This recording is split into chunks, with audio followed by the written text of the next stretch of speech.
So the story of this quilt is a little, it's a little strange.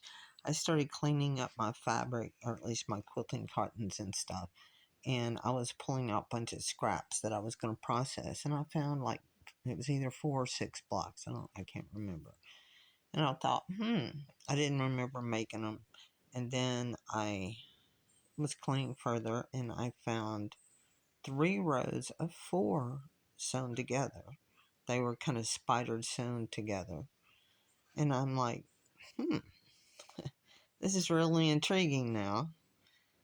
And as I was going on, I knew I had more of the floral fabric right there, but I didn't know about the green. Well, I found some in the scraps.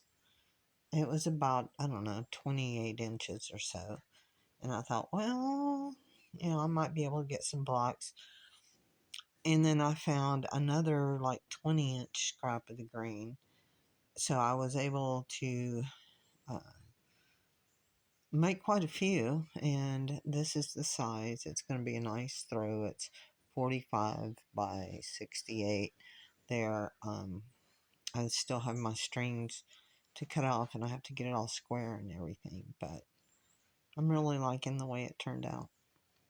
Now, if you wanted to do something different, you could probably sew your 2.5-inch strips together and then cut them, so that you have a square there.